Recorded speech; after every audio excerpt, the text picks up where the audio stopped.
folks. Hello. I was not dancing. Welcome to the show. You were not dancing. I was a little disappointed. The energy drink hasn't kicked in yet, so. Yeah. You're such a good dancer usually. Talking about it like you're like my grandchild. And I'm like, he's such a good eater. He's a real good eater.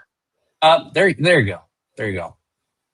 So yeah, guys. So right now, currently, I'm just broadcasting through my AirPods. So hopefully I sound okay. But I am trying to get my mic functional here. But one way or the other, we are going to do this fucking shit. And that's all there is to it. Sorry, Satan. You're not ruining this day. You're not ruining this day. Not today, Satan. Guys, look at this.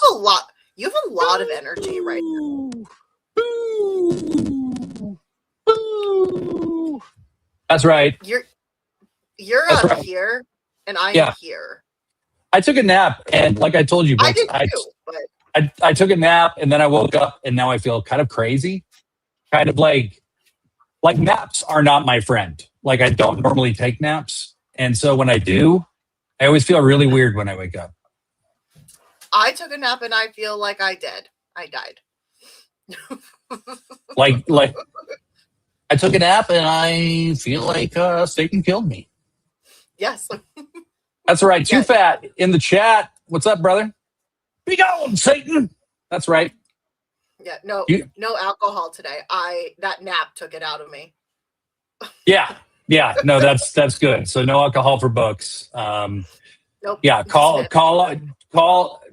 Larry. Call the person that we were going to have. Tell them it's not necessary today. Let's see. Blairy says, please send help. It's 11 p.m. and it's 90 degrees Fahrenheit in here. We don't have AC in the UK. Dude, that's like Seattle. We actually have very, very compatible weather. The UK. And you guys are similar on like the map. Whoa, man. Whoa. You guys are like similar and shit, man. On the map and shit, dude. Fucking similar. Right. Well, I mean, you guys, you similar, like you guys have similar weather patterns. It's always we do. The UK and Seattle are very similar in the sense that we are gray and rainy and kind of dreary, but in a depressing, joyful way. So. All right. Hey, guess what? I think something's about to change. Something's about to change. I'm gonna pray to my Lord, baby Jesus. Save me from this microphone. Now I can't hear you at all. You can't hear me? Oh, no, now I can. Oh my God, the difference. Yeah, totally. Right. Oh goodness. Yeah. Let's see. Yeti Malone is in the chat. No Adam Cole, baby, in the UK. Bummer. Yeah. It's true. The UK does have very good music, and so does Seattle. Seattle also has good music historically, but we have a very vibrant music scene currently as well. It's just that there is no money in the entertainment business anymore, and so everyone is giving up on it and running away in terror because AI is just going to steal whatever they create. But I don't want to sound gloomy. I'm not gloomy. I'm in a great mood, Books, because today we got some really fun shit to talk about. We have a little Swerve, right? Mm-hmm. And then Swerve came out, and what did he do? He swerved us, right? Swerved us, came out, and swerved us, and we're going to talk all about that. That's probably the majority of what we will be talking about. We're also going to be talking about what else. The cleaner. Oh, no, that's the set. You saw it on the notes. That's the second agenda item. Technically, it's the third, but you can't count the intro. The intro doesn't count. No, you have 1, 2, 3. For one, this isn't fair because I'm not literate, and you know that. So, somebody wrote these notes for me. Yeah, you're right. It is number 3. It is number 3. I was wrong. And I'll own it. I'll fucking own it. Technically, the cleaner could be a part of the conversation of number 2 because that's where I think this is heading. So, but you know what else is heading somewhere? Books, Jobber Underground. It is almost ready to fucking launch. I've been working on it night and day and night, every single afternoon of my life. Yeah, we don't let him have a break. For weeks. I've been doing it, but it's looking real good. I'm real excited about it. We got merch. You can get yourself a sit down, shut up, mark out t-shirt, or a hoodie. We have Pro Wrestling Forever shit. We have a badass bat shirt that says death match on it. It looks really cool. We have ladies sizing. So, you know, and this lady is going to work on her shirt idea. Yeah. Books has shirt ideas. Pippin's in the chat. What's up, Pippin? Good to have you with us, friendo. Yeah. So I am no longer as stressed as I was. I was very stressed about the mic thing. It only took about 45 minutes to resolve that. So, I'm less stressed now.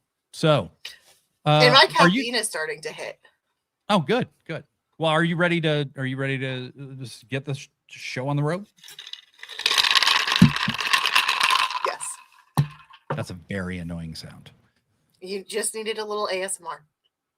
Hello, everybody, and welcome to another edition of Sit Down, Shut Up, Marco. I'm Blade Daily, and joined once again by my friend, my homie, Books and Bodyslams. Books, hello. Again, you're here, and I'm down here in terms of energy levels. Well, the levels of energy we're putting out are different, for sure. Yes. For sure. So if today is a little stilted, like, by the end of the show, we're going to have switched places. Books is going to be super caffeinated, and I'm going to be asleep. So we both took naps before the show, and it had a very different effect on the two of us. I feel insane. And I feel like I could still nap. Yeah, you just want to go back to sleep. I took almost a 2-hour nap. Like, I think that was the problem. That's too long of a nap. That's really way too long of a nap. You had a half day today, right? Yes. They let the kids out early today? Honestly, I have a new manager now. So I told my new manager, these are my mental health days, because I don't hate everyone I work with, but people I work with annoy the shit out of me. So I'm taking half days for the rest of the summer for Fridays so I can take back my sanity and ignore everyone. Just get yourself back to a tolerable level of annoyance where you're just to where I can even look you fuckers in the face. I just need to I don't even have to look at them because I talk to them on Teams because they're not in my office. So I don't have to talk to them in person. So thank the fuck. So you're interfacing with people remotely. Yes. You're in an office, but they're in another office. They're in another office, yeah. But let's go back to the office 5 days a week for collaboration for me to sit on my fucking headphones all day. Yeah, exactly. I haven't worked in an office in 8 years, and I'm looking for work right now. And boy, I am not excited about that idea. There's a lot less remote work than there was the last time I found a job.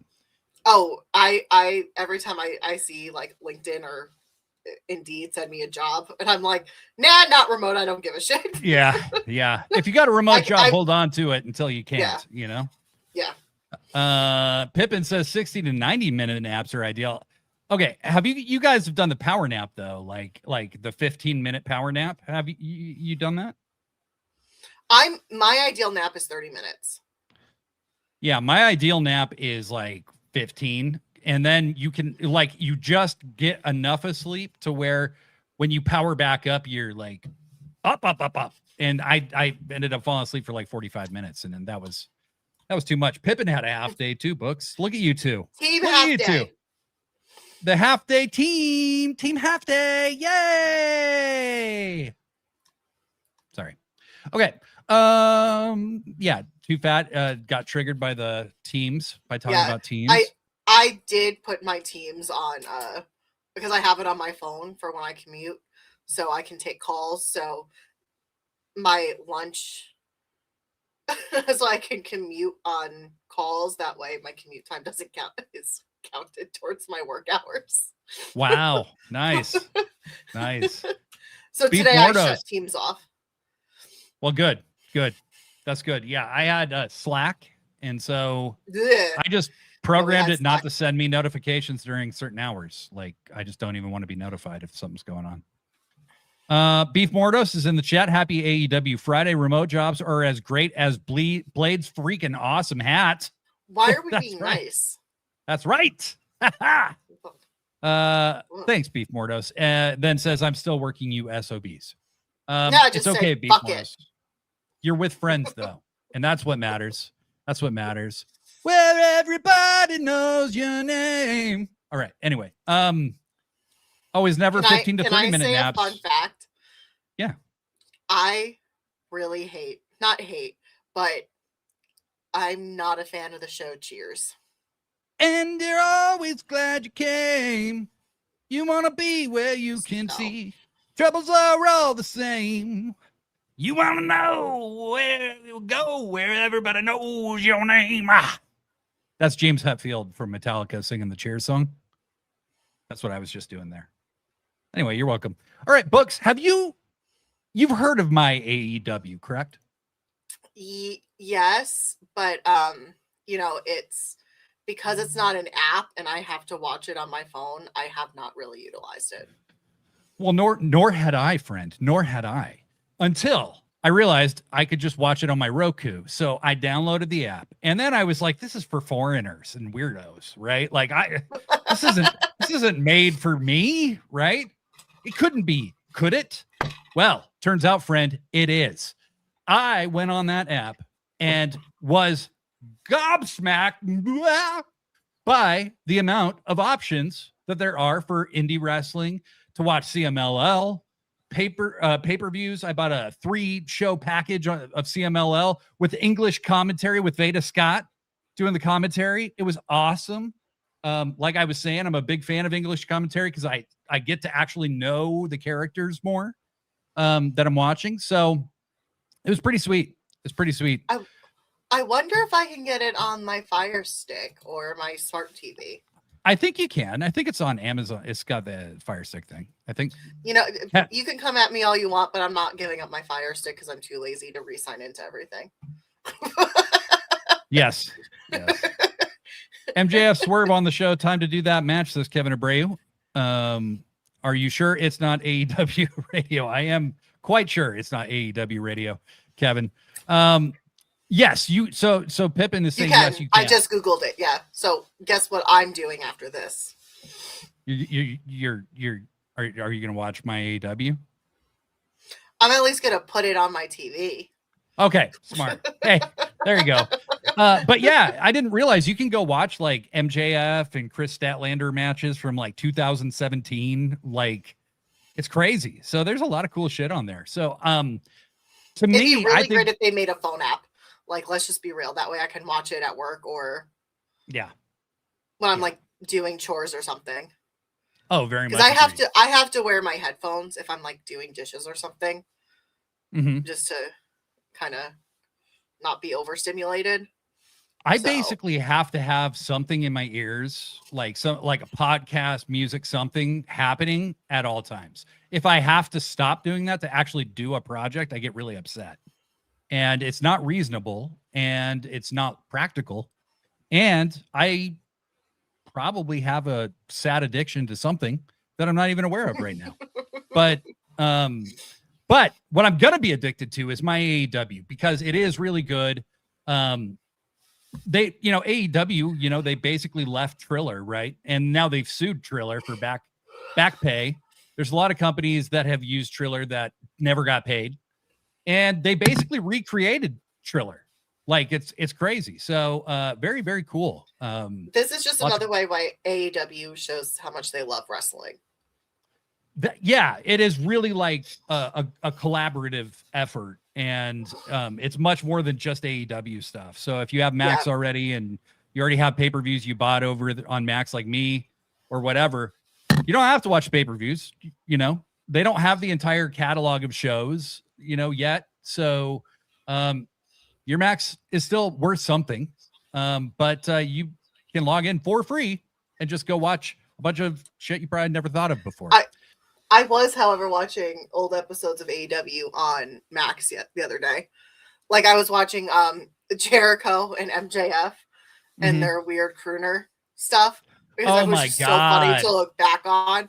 And I kind of miss some of that ridiculousness. And I kind of, as we're doing like the best hits of Jericho, I kind of would love to see them. What was that? Was that called Le Dinner Debonair? Yes, that's what we just watched that one. And I was dying. I was like, oh my God, I forgot how kind of funny it was. Can you imagine the freaks on Busted Open Radio just losing their fucking minds about that segment? Like, it was so fucking funny. And Max is such a great singer. Good. And Jericho sucks. Like, Jericho's not a good singer. Le Champion. Yes. I kind of would love to see them bring that back because it was really funny to go back and rewatch. And like, Britt Baker had a match and Rebel was in it, and it was just that was kind of like heartbreaking. But it's so fun to go back and watch these old episodes. It really is. It really is. Yeah, I have watched the Fast channel a few times when I haven't known what else to do, so I've just put on the Fast channel to have in the background while I'm doing other shit. And more often than not, I just end up like watching the show and not doing what I'm supposed to be doing. Also, it was Pete Cleaner, Kenny. So yes, big time. Oh, big time. I was in heaven. Izzy Two Chill says, I think I'm gonna go watch my AEW now. Tony Khan, pay me. You owe me.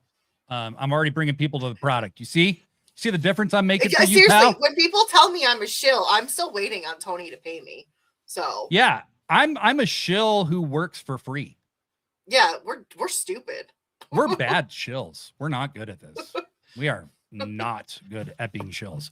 No. But as much as I highly recommend my AEW to anyone from anywhere, I would have also recommended this week's Dynamite. However, can't vouch for the crowd. Las Vegas. I will even say, I don't know if it was the crowd, but this was one of my least favorite episodes of the year. And to me, it was just a B. Like, it wasn't even a bad show. Like, it wasn't good. The show was fine. The crowd, I thought, really brought it down. As usual, the crowd really ruined it. The biggest assholes are the ones sitting right by the crowd mics. So they're very, very loud and trolling, you know. Who the fuck roots for David Finlay? Like, those people should have been ejected for that. Like, the entire crowd should have just rioted at that point. On the upcoming episode of the Books and Beck show, you will hear Beck, Shane, and I bitch about this and the lack of respect that when fans behave certain ways like they did in the crowd. Well, and then that one guy during the Mercedes segment dead naming her, you know? Fucking calling her by that name by which she should not be called. Yeah, the wrestler who walked out of there because she felt disrespected. How is that? Why would she go home anytime soon? Like home, like home, like it's so disrespectful. They were just reacting very weirdly during like important moments, and it just let's not forget who's headquartered in Vegas. So our working theory is that because you can tell the way they were rooting for the enhancement talent, that there was probably a good chance that some of these people were fellow indie wrestlers. Yeah. And were probably being paid off by another company that is headquartered in Vegas. Not to be conspiratorial or anything. Yeah. Hey, you know what? Mercedes said it. Mercedes said it. She did. If mom can say it, I can say it. Yeah. Too fat. Mama said it was okay. Too Fat to Cook says he cringes every time Jericho tries to sing like Freddie Mercury. I do too. Don't we all? Or when he does that call and response shit with the crowd, like, oh, oh, and then the crowd does it back to him, and it's like, oh, please stop, dude. Dr. Fusion thought Las Vegas sucked. Pippin thought they sucked. Dr. Fusion said it could also be the venue, but the trolls need to be handled by the audience. That's right. You take them out back. You show them. You give them what for? Yeah, I want to. Or you just tell them, like, don't be a dick, man. I want to be a gatekeepy bitch. So if that ever happens to me, I will be a gatekeepy bitch. Mm-hmm. Well, and Yeti Malone makes a fair point. Home is where you make it. And with that said, somebody came home this week on Dynamite that I've been asking, where the fuck is this man? For he was busy doing other shit. I knew he was busy doing other shit, but I wanted him back on my TV. Okay, well, he's back now. He's back. So they said the good, the bad, and the ugly would be out. That's Hangman, Bandido, and Brody King. That they had something to say. So they came out, and Hangman does the, shucks, would you guys mind if a white boy tried to speak some Spanish? And he was just about to when Swerve's fucking music hit. And Swerve comes out, and oh boy, I got excited because I'm like, him being involved with this particular group of people is exciting to me. Yeah. So the Demand was already out there. The Lethal Twist was with them. I don't know what's going on with the Lethal Twist and the Demand. Like, are they gonna merge, or are they like not gonna do that? And they're just gonna like be two trios teams that kind of for the minute. They're like buddy trios teams. They're like, yeah, they're coexisting for the moment. Okay. I mean, look, we're seeing all kinds of things that we never knew were possible. And by the way, when did AEW get like a real trios division? Like, all these people now want the trios title so goddamn bad. You know what I mean? Pippin says the Lethal Demand. I'm for it. I like that name. I like that. I actually think that's great. So Ricochet came out with the GOA and basically told, Hanger and Bandido and Brody that they sucked and, that they cheated and they wanted those belts back, blah, blah, blah. But the Lethal Twist might take the belts off him first, and that's fine with him. Swerve is out there in the ring. He gets in the ring. And the presence of this guy, when he wrestled Ospreay, that might be my match of the year so far. Like, Ospreay and Swerve at Forbidden Door was so good. And, Swerve pointed out, you guys are trauma bonded. I get it now, because I beat Bandido at a pay-per-view. I beat Brody at a pay-per-view, and Hangman, I've beaten you at a lot of pay-per-views. And that was clever. That was good. That was a good line. But I thought, like, it hadn't even occurred to me, like, Swerve these are like the only guys Swerve has wrestled this year. So, like, him calling them out was very interesting. And then Hangman, kind of cutting to the chase, says, well, for all the things that you've said, what have you actually done? What have you accomplished? Because Swerve has mostly lost this year. He lost to Andrade. He beat Kenny once. He lost to Kenny the second time. And then he beat Brody and he beat Bandido, and then he lost to Will. So, it's been kind of a rough year for the Swerve. And so for now, I think All In's going to change that. So I won't lie. When I saw all these guys on the stage and all these guys in the ring, I'm like, okay, there's 4 guys in the ring. There's 6 guys on the outside. I'm like, could they be setting up like Blood and Guts, or not Blood and Guts? Could they be setting up Anarchy in the Arena? Like, because that team in the ring would need 2 more people, right? Mm-hmm. It didn't even occur to me that Swerve could be strongly hinting that, really? and Ricochet needed, like, you don't even have 2 partners, kind of thing. I was waiting for him to say something like I knew where this was going. To me, I was like, are we getting the full embassy today, or are they going to set it up where Swerve is going to say, okay, I'll find 2 people, All In, let's go, like, which is where I think it's going. But yeah, It's crazy how this guy, Strickland could disappear for 2 months, 3 months, come back and already just feel like one of the biggest, most important people on the show. Well, it's because it's Swerve. He is a future face of AEW. Like AEW. Yeah. Well, and Swerve, Hangman, and Ospreay, that's like your main event triumvirate, and then add Max to that, and you've pretty much got the Well, the let's entire not future add of the Max for company. that for a while. But I know. I know. Let's leave Max out of that for a little bit. I'm just talking about the future because he's actually younger than everybody we just named. Oh, yes. That's why we're gonna leave him out for a while. He needs some time to cool down. Yes.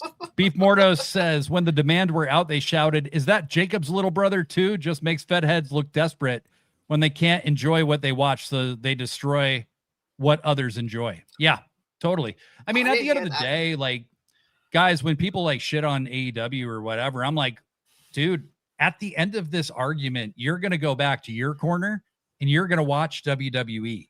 I'm not. So I've already won, and I know that. Okay. Like, because I'm not going to watch that garbage and tell myself it was good. So I know that I've won. I've won before we've said a word. You actually have to go watch that shit. Like, and pretend enjoy. you like it. Yeah. Have a good time. So, so the huge implication, they're like, Bandido and Brody aren't random partners for Hangman because they both have that wrinkle with Swerve, right? But I liked what Swerve said to Hangman last year, man. We all went out of our way for you, like all this stuff. Not only are you not the champion anymore, you can never be the champion again. But Swerve is not wrong here. Swerve is correct. No, he wasn't wrong at all. He has every right to be annoyed with Hangman. Yeah. Like we all are. Like, I don't think Hangman should have a belt anytime soon. I think he should crawl up the ranks to even deserve anything. Yeah. I think I just think it's really too bad. Like they just don't they have this issue with Hangman. I'm not sure if they have an end point for that in mind, like it's going to lead to something climatic, but it's probably not going to be anytime soon. I also wonder if that's going to affect his relationship with the Elite. With who? The Elite? With like Kenny, and like if he's gonna be annoyed that Kenny was able to do, because they've kind of have played into Hangman's jealousy a little bit with Kenny, so I wonder how that's gonna play into it. Yeah, and it's kind of interesting because the few times that Kenny and Hanger have been on the screen together, they're like dapping it up. They're like good buddies and stuff. But Hanger definitely gives Kenny that big bro like admiration. You know what I mean? Like, yeah. So there's something about their dynamic that is still not that different. Seeing the GOA and Ricochet and then Swerve, knowing that he's heavily implying he could find some people, for All In. And then with Hangman, Bandido, and Brody. Tell me in January, if I had told you, at All In, we're going to be talking about the possibility of Swerve teaming with Kofi and Austin Creed against Ricochet and the Gates of Agony and Hangman, Bandido, and Brody. They're all going to be in one match together. Would anybody we'd all lose our fucking minds. Like that's just wild. So as far as I know, these dudes are both free agents now after leaving WWE because they refused to take a fucking 50% pay cut, which made the timing of this whole thing very interesting. It's definitely I'm wondering if they're going to appear sooner or they're going to wait for All In. Tony is a big fan of that. Hey, it's a surprise, but with a big wink, like we're going to make the surprise so obvious, but also we're still not going to say for sure, just to give you that little bit of, intrigue, looks like you have some people who agree with you about Max here. Pippin says Max can stay away for a while. Larry Light says, I'm fine with Max being nowhere near the world title for a while. He had a good run this year. He's going to get many more over the years. That's exactly how I feel. don't make him like this. Like, don't overdo it so soon. Like, especially if you want to keep Max in the company. Like, which I think I'm of the belief that Max is going to retire from AEW. Yeah, me too. Like, let's slow it down a little bit. There's no need to rush. There's no need to rush. I mean, like Charlotte is like what, a 12-time world champion? Like, she's only been wrestling for like 10 years. Like this, that's insane. Like 12 years maybe. So that's an average of 1 world title reign a year. Like, are you fucking out of your minds? And that's why people got so burnt out on her so fast, is because she accomplished too much too soon. Yeah, it's time to. I mean, I'm curious to see where the Max story is going, but I don't want him to win the gauntlet. It's time to have him. I don't think he's going to. Yeah. Beef Morto says first Double or Nothing crowd was good because all of us there traveled from all over the place. That was not a local crowd. I was there as well. We drove there from Seattle, and that was one of the most rabid crowds I can ever remember being in. It was so much fun. But yeah, Vegas, outside of like a special event that you travel for, not the best. Too Fat says, y'all think Swerve was in the lab working on Daybreak's entrance theme? Maybe.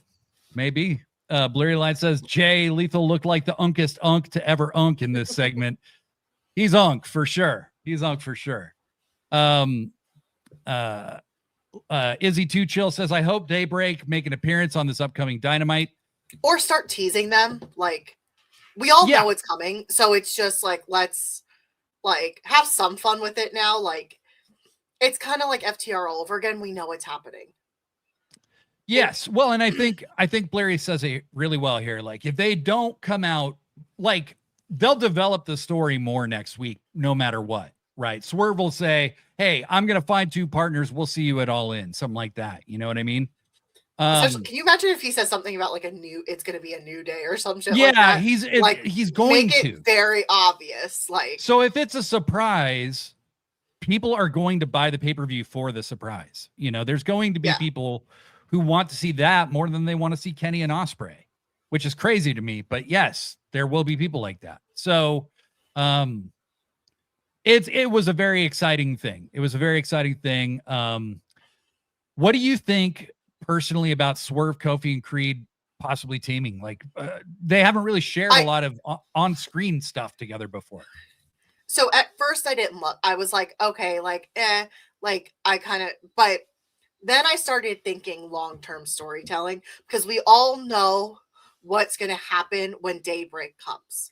We know the obvious trios that they are going to go up against, because it's literally have been written for fucking years about this group. And then I was like, okay. Then I started thinking about Swerve and his issues with this certain group that he has had. He has taken titles, physical titles, away from this group. He has been a thorn in a God's side. And then I was like, holy fucking shit. You put the 3 of them together and then you have them in a long-term story with the Elite. You have, and just the gaming side to all of this is going to be, it's going to feed us for years. Like, I think this is potential. Like, every time I'm like, oh, Kenny and the Young Bucks are out, I think they're going to sign for another 2 years just to have a long-term feud. With this trios. Well, and Kenny's got years of injury time to work off his contract. I mean, like, he doesn't need to sign for a while. And I think the Young Bucks will stay as long as, because I think they're going to retire together. But yeah, I think they go out together. I am interested because I know one time Swerve wore gear that was kind of a tribute to Kofi. I do know that he did that quite a while ago. Maybe when he was champion. I think he wore some gear that had a little shout out to Kofi in it. So I know that they're probably friendly, and they're probably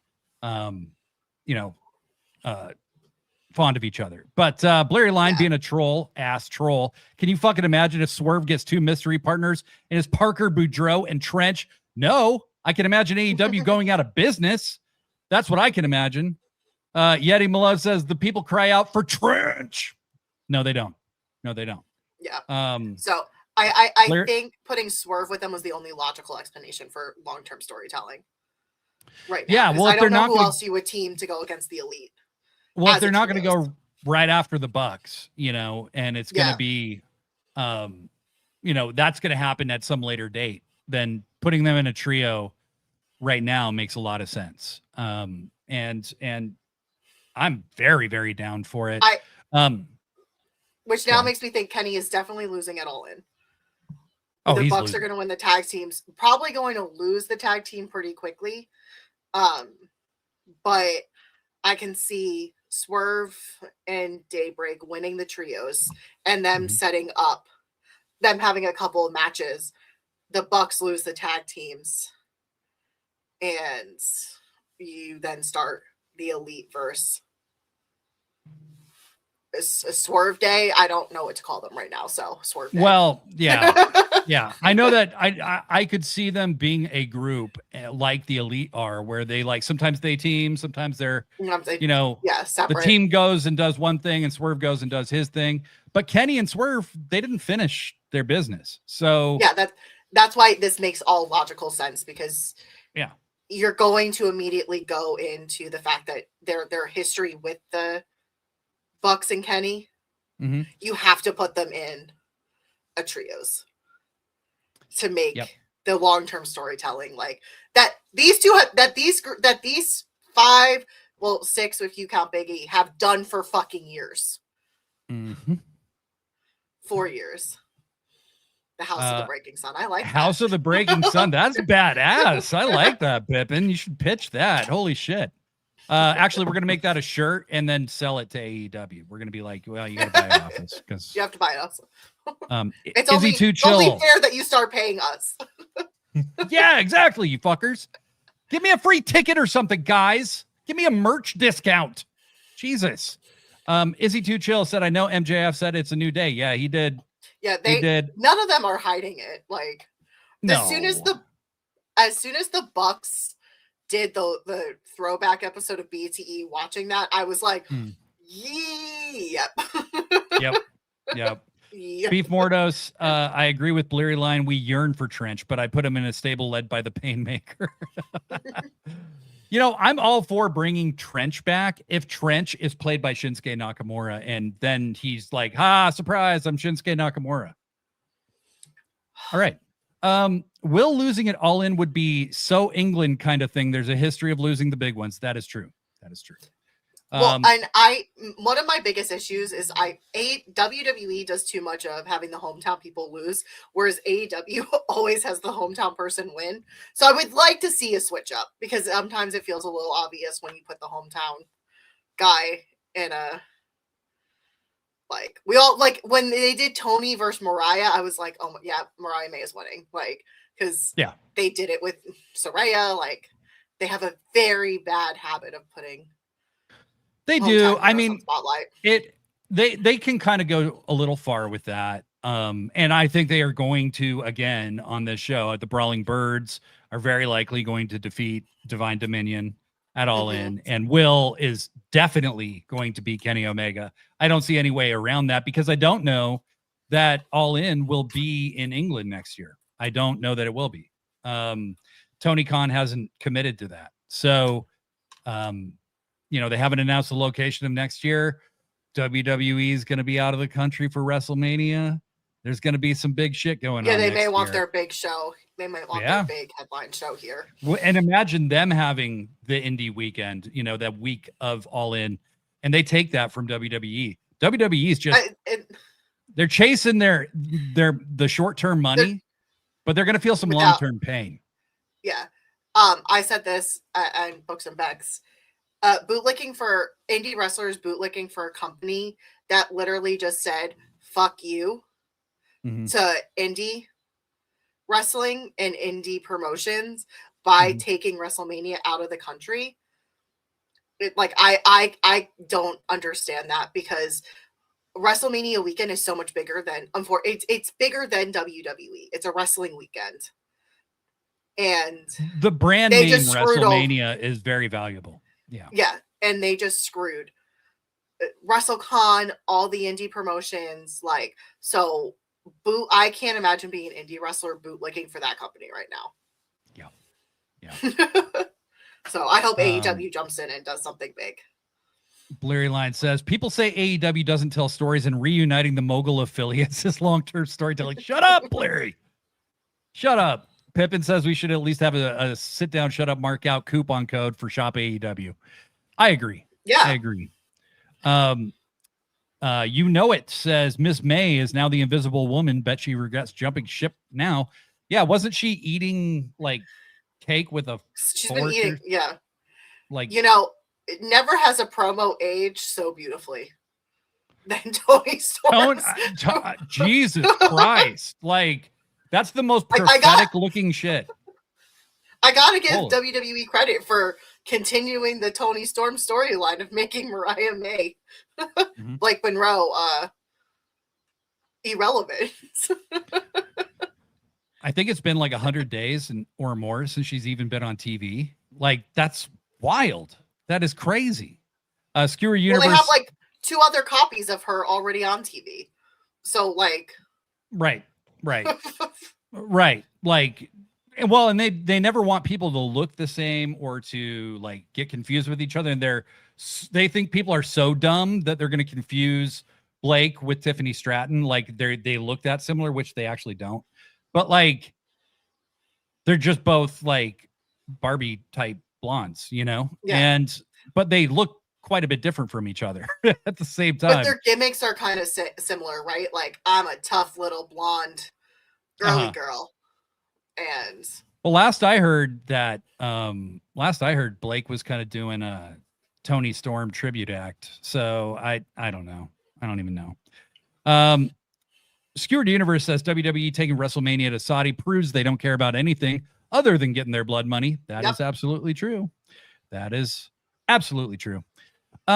So do you think, because Swerve, kind of was more of a heel for the majority of this year. I did notice in the Ospreay match that he was kind of more of a tweener in that match, like where he wasn't as hard heel as he had been with Kenny. And so I kind of wonder, would Kofi and Creed be heels? And Swerve stays a heel.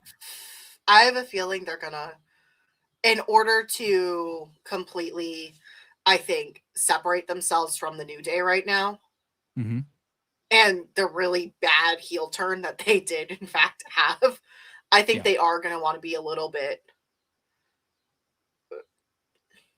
heel-like. Or have a harder edge, for sure. I think they're going to want to, I don't think we're getting unicorns and trombones. I think we're getting a much darker version of Kofi and Austin. Skewer Universe says, do you really think that Swerve has been a heel with Kenny? Or I do, because he attacked him after he beat him. Like he cheated to beat him, and then he attacked him with a chain, remember, after the match. So I mean, that's pretty heelish, like so Swerve had a harder edge. He was starting to get booed, and then he was gone for a long time after he lost to Kenny. And then he came back and he wrestled Bandido, and then he was gone again. Then he came back and he wrestled Brody, then he was gone again. Then he came back and wrestled Will, and then he was gone again. So, oh my God, Beef Mortis. Will New Day make Nana dance again? Bless you.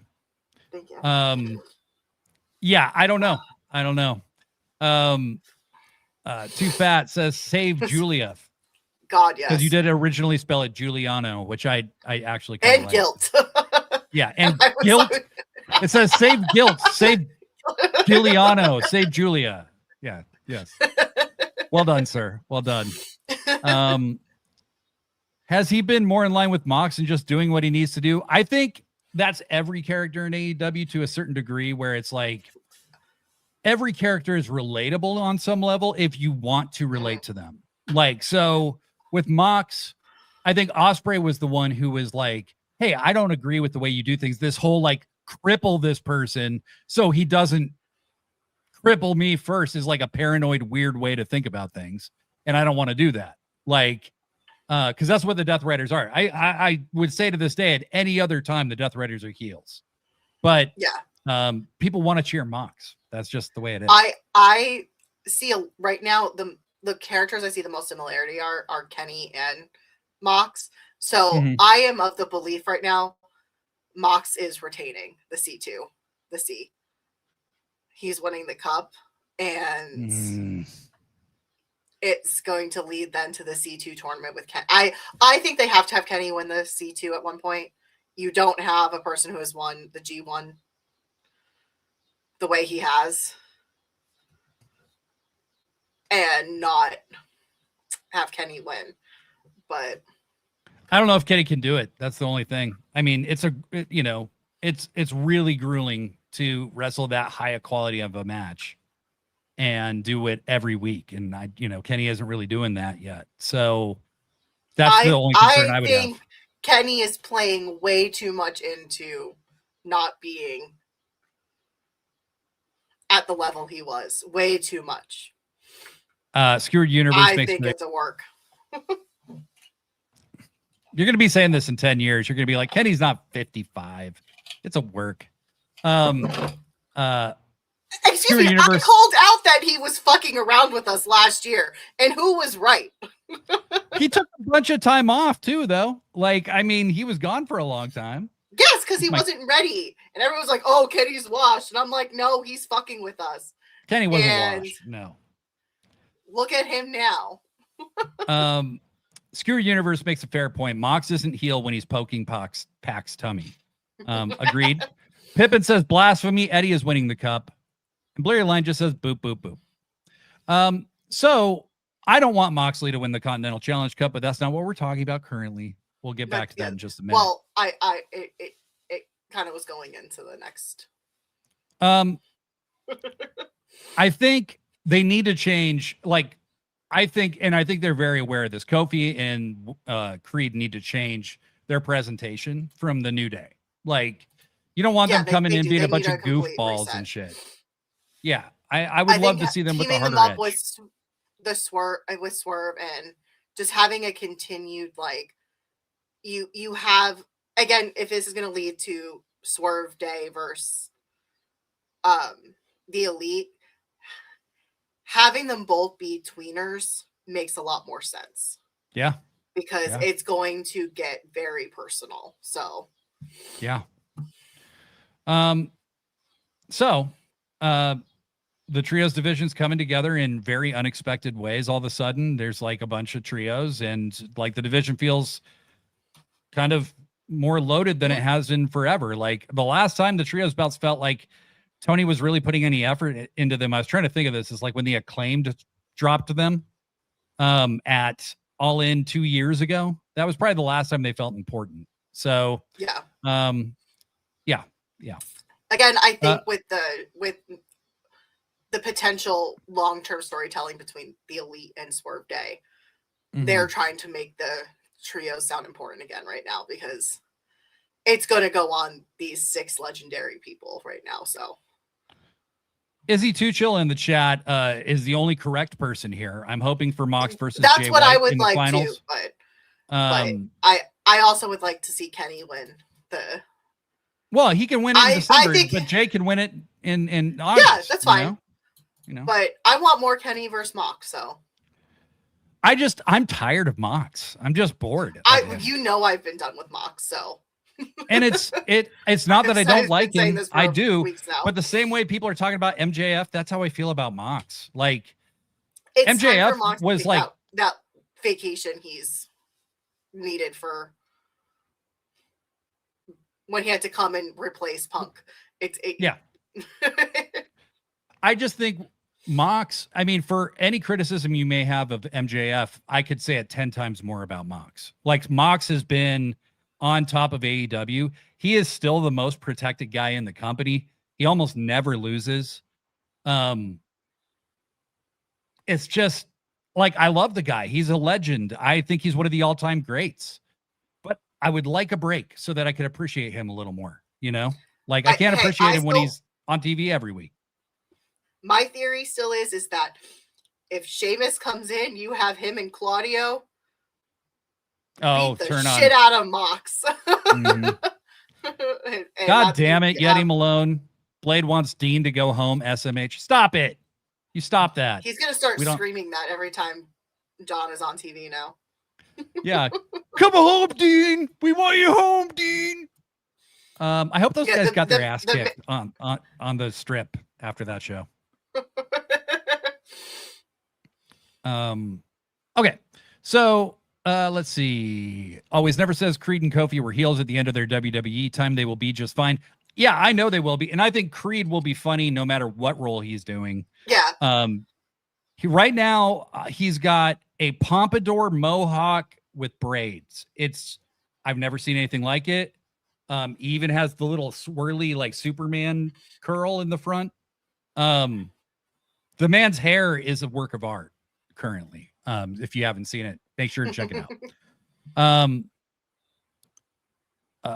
And then Blurry Line says, especially given the C3 spiritual ties to the FA Cup, it's a favored trend in the FA Cup for an unlikely team to punch above their weight to get deep into the tournament, which Blurry Line is referring to Nigel about that. So let's just talk about that real quick. So we have the Continental Challenge Cup. We had Jay White versus David Finlay, and Jay White looked really good in this match. Yeah. Remember when you thought he was injured? Yeah. Because he wasn't on the show because he was injured. However, I am going to sing a quick requiem for Jay White's pants. Jay, bring your pants back, the old ones that I loved. These pajama pants, they're not working. All right. That was my song of sorrow for Jay White's pants. That was something. Pippin agrees. Jay White did look good except for his pants. I think that was one of my better singing performances, honestly. Skeward says, I think we'll see less of Mox either after the Cup Finals if he loses, or if he loses early in the C2, and we see him maybe get ousted from the Death Riders. Who are we? Why are we talking about Dean Douglas in the? Oh, Dean. Got it. Dr. Fusion, I just get the weird feeling that something nasty is going to happen with Mox and losing the Cup. Always Never has held strong to this. Death Riders are never imploding or breaking up. Blurry Line says, what I will say, RIP to any babyface team they come up against. People already want to cheer them, and they're being teamed with the coolest fucker in the company. They're going to be massively cheered. Yeah, it's going to be hard for them to be heels. They're going to have to do some really, really heinous shit to get. But I feel like AEW has had a really good, like, you could be a heel and still be cheered. Look at John Moxley. Mm-hmm. Like, that man is a heel but gets cheered. Swerve, a heel that gets cheered. Mm-hmm. Like, for some reason, it works in AEW. Mm-hmm. Like, Dr. Fusion brings it up, and I mean, I will buy it. I assumed this has to be where they're going with this, is that they're going to make a line of Jay White pajama pants. I will buy. I mean, they look comfortable. Beef Mortis says, my shoot name is Jay, and I appreciate the ode to my pants. You're welcome, Beef Mortis. Jay Beef Mortis. Blade channeling Jack Black. I guess I was. Except Jack Black if he didn't know how to sing. Yeah. And Skewered Universe, we need tight pants, Jay White back immediately. Yeah, I agree. Blair Line 7, bang bang lemon PJs. Oh boy. Dean Winchester in the chat. No, we're not talking about the Winchesters. I've been rewatching Supernatural. I love that. Yes. Yeah. I know you're a Supernatural fan, as some of our other friends are too. And I didn't want us to get stuck on that. Okay. Jay White defeated David Finlay with the Blade Runner to advance to the quarterfinals. Jay was nice enough to scare the shit out of me by selling a neck injury during the match, which I do believe he will continue to do throughout the rest of the tournament, so that he's really beat up in the final if he gets that far. To show that he's really fighting from underneath, getting that baby face kind of, he's so tough kind of thing. And Moxley, of course, if Jay has a neck issue, Moxley's going to target his neck like a motherfucker. I don't see any way Moxley doesn't make it to the finals. I think, Blurry Line, I agree with you in the sense that I could see Nigel McGuinness having a good run. I don't think he should be in the finals. One, nobody thinks he's going to beat Moxley. Nobody thinks that. Like, nobody would believe that. It just seems ridiculous on its face. Jay calling out Moxley particularly so often, so early, does feel like foreshadowing to me. I felt like Finlay and Jay had a really good match. And Jay, looked more together. I loved that they ceremonially inducted Mick Foley into the Bang Bang Gang. That was pretty cool. So yeah. What do you think, Books? I liked it. I kind of don't remember that. And now I'm wondering what I missed. I got very annoyed with this Dynamite. And kind of after Kenny. I stopped paying attention. Oh, Jesus, Books. Oh, Jesus. This also might have been... So we had a late lunch. So that meant like at like 8:39, I got really hungry. So it might have also been when I went to go pick up dinner. Nice. Because I'm reading this going, I remember I started the match. I don't remember what happened afterwards. That's what you get here at Sit Down, Shut Up, Mark Out, is you get a Dynamite kind of recap by people who one person who watched the show and one person who might not have. That's really I don't have any recollection of this. Then you were probably picking up dinner. Sorry that I was hungry. All right. It's okay. I'm not allowed to eat. I'm not allowed to eat. But Mick Foley 100% belongs in the Bang Bang Gang. It just makes sense. Just everything about like it just clicks. So I love it. Jay's promos have been really, really sharp since he came back too. Like, he feels Jay's a lot more. In. Yeah, Jay's dialed in. Yeah, he really feels like the Switchblade from New Japan a little more than I still have a hard time seeing him as a babyface, but he is definitely like a tweener that plays to the crowd a little bit, kind of like Mox in a way. And then the other match, John Moxley defeated Jungle Jack Perry. This was a really, really, really good match.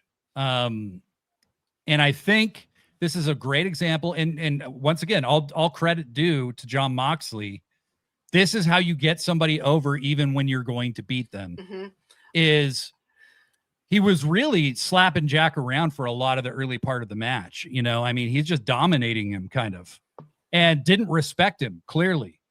And Jack would fight back. But the last 5 minutes of that match, I guarantee you, we are going to remember the last 5 minutes of that match that Jack Perry lost more than we remember some of his title wins, than we remember some of his other, what on paper would be bigger moments. Because this felt like the moment where Jack Perry started taking a step toward the main event. It's going to be a long journey for him, I think. But he's started the march towards it. Yeah, I also liked like the kind of like now I remember the end of this one, so I definitely know I was home and eating by this point. The last match, I hope so. Was when like Jack was on his knees and like was holding Mox's hand. You could just tell that there was like a big moment for Jack Perry, and I think Jack Perry has overcome a lot in the last couple of years and has been able to turn a really bad situation where people blamed him for a lot around. So good job, Jack Perry. So I loved scapegoat Jack Perry, right? When they turned him babyface with kind of no explanation, I was like, really? Like, you're just going to do this? And yeah, maybe you'll get a pop for like a night or something, but like, what are you going to do in 2 weeks, right? And then they started doing those bus promos with him where like Luchasaurus is driving him around on the bus and he's on the PA cutting a promo. And he's like, I'm Jack Perry. And if you don't like that, fuck you. And I was like, that is money. That is money. Because that's like splitting the difference between Jungle Boy and Scapegoat. You know, it's like combining the two. Right now. And it feels like the most authentic version of who he probably really is, you know? And I love that he's still like a little elite kid too. Like he's still a part of the elite. Like they still have his back and stuff. Like, you know, he's overcome a lot. So 2026 is the year I've seen Jack Perry. Like, I'm like, oh, he's going to be a world champion. Like I can see it. Now. Like he's not like an upper mid card guy for long. Like he's on his way to the main event. Him and MJF and Darby have continued to prove why they were pillars. Yeah. It's crazy to think how far they have come, and then someone is still coasting on being a pillar while not improving. Well, I don't know who they're I'm not even on to. TV, honestly. Thank God. Pippin says, would have been a better match if Jack won. Agreed. I'm going to counter that. I thought they were. I thought they were. Because why was it the last match? It would have felt better in the moment, but I think it would have been kind of a hot shot move to do. To have Moxley lose in the first round. Like the maximum amount of drama to get out of Moxley losing is like either at the very end or close to the end, where it looks like you definitely think he's going to the finals and then he doesn't. And that's like, whoa, like huge upset, something like that. You know, maybe Nigel beats him in the semifinals and then it's Jay White versus Nigel or something, you know? Blurry Line makes a great point. Mox is maybe the best wrestler there is for making someone look good in defeat. He's very good at it. I would also argue Kenny Omega. Yeah. Oh, Kenny. They are two of the, if you are going to lose, I would want to lose to Kenny or John. Even though I have major John Moxley fatigue. That's still someone I would want to lose to because you're just going to look good. Yeah, it's weird because like I mean it's so weird to talk about being sick of somebody that I like so much. Because I really do. I love John Moxley, but I'm just tired of him right now. I'm just like over it. I'm tired of him always winning. Like it's not that he beats my faves. It's not any of that. It's like he beats everybody. Like he's more dominant than whoever the world champion is at any given time. Like he's more dominant now than he was last year when he was in the biggest story in the company. You know? Yeah. I understand why Tony Khan like Mox is his go-to guy, but like at a certain point, it kind of affects the product. And you know, I'm a hardcore fan, so like maybe my opinion isn't the most important thing, but like. You know, at some point we have to move on from John Moxley. Well, he's and not John always Moxley going to be an active wrestler, so and shouldn't always be at the top of the card. You know, Swerve. I mean, look at Swerve and Hangman right now. They're in trios. You know, always never says he always wins, and that isn't exciting. Yeah, I mean, like when they booked Bandido versus Moxley, we all knew Bandido had no chance of winning. You know. Dr. Fusion says Mox shouldn't be in the finals. Blair Line says Mox so rarely loses that when he loses clean, you really have to build that match up way more. Yeah, and that's the thing. That's how I knew there was no way Jack was going to win. You know it, 5484 says married to Anna J makes you a heel. Go with it, Jack. I don't think they're married, are they? But no, they've been together a long time. They could have gotten married. Who the fuck knows? They're who the fuck knows anymore? Who knows? I know nothing. Okay. So yeah, they both advanced. Jay White's calling out John Moxley. I think that's some foreshadowing. I really do. But the show kicked off, Books, your favorite part of the show. Oh, the best part of the show. The part I know you saw. Will Ospreay comes out, and I did. Like, we are not calling him by his proper birth name. That bitch boy, Will Ospreay. God. William Ospreay came out, and Bitch boy. he came out and he's, told a little story about last time he was in Mexico. It was to hear that his grandfather had died and that it broke his heart. But his granddad would tell him, like, go do a flip, go, get back up, go get him, And I thought it was a good promo. Yeah, Blurry Line says he doesn't like your hatred of the British. Listen, give me the Brawling Birds every day of the week. It is just that bitch boy Will Ospreay who is on some other level of being a little bitch boy. On more than another level, bruv. Like, who are you, Will Ospreay? Like, you're just mad because he's going to beat Kenny. That's why you're mad. No, I don't. You don't like Will. I love that. I love this. This is what. Excuse me. I have been calling this from the start that it was going to be Kenny versus Will Ospreay with Will winning. Excuse me. Like 2 weeks ago, you were pitching Kenny winning. Okay, I would love for Kenny to win. And stay but I'm the one who said it's going to be Kenny Omega versus Will Ospreay at All In. I have said this for fucking months. I just don't like Will Ospreay slapping Kenny because Kenny had the nerve to be sick and almost die and not be able to be there all the time. Professor Degree says, sure. We all want Mox to go away. We all want Mox to take a break, but I want you to think about the internet in the meantime. Dean's coming home. Yeah, probably. Yeah, I think so. Okay, so Will comes out and he's like, where was Kenny last week? Which I think is a very valid question that a lot of people had. I certainly did. Brian Alvarez, by the way, speculated that it was about food safety, that people always get sick when they go to Mexico, and that the AEW crew always gets sick when they go to Mexico. Somebody, even when they're eating in nice restaurants or whatever.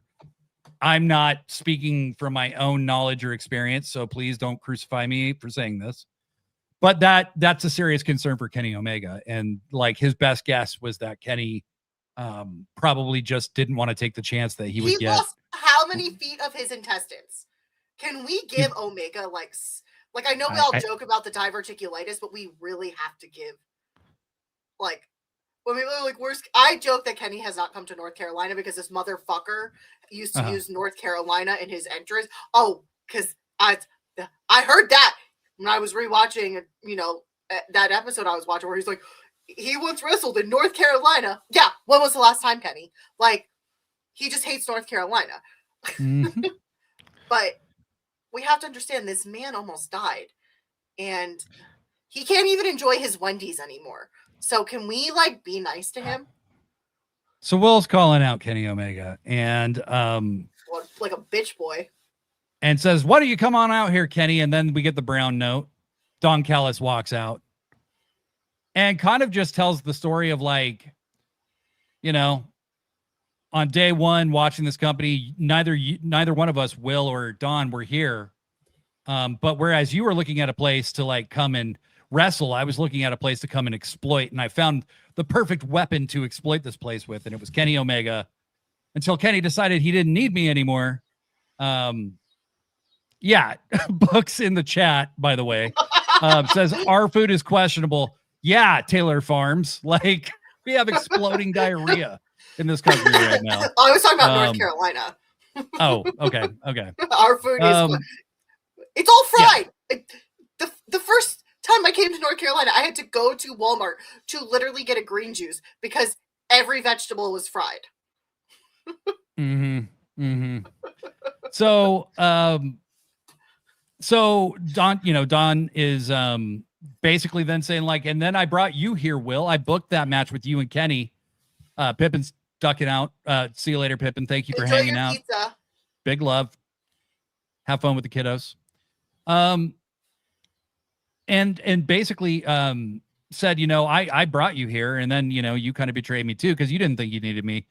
And then the Don Callis family started attacking Will from behind, Trent and Rocky, who are like my favorite schmucks in AEW now. I just love that they are just dummies who get beat up and they dress like Miami Vice. Like, it makes no sense, and I love it. I just love it.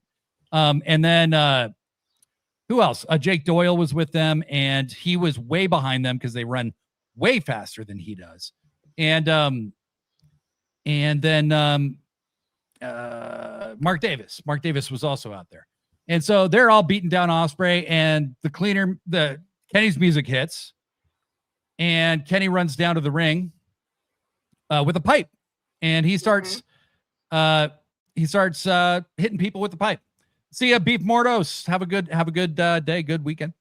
But yeah, he starts hitting people with a pipe and runs everybody out of there. And then he made it look like he was going to hit Will with the pipe. And Will flinches, just like Kenny did the week before. And Kenny's kind of going in that one motion, almost saying like, it sucks that I kind of thought about that for a minute, doesn't it? Just like Will thought about bagging him up at Redemption.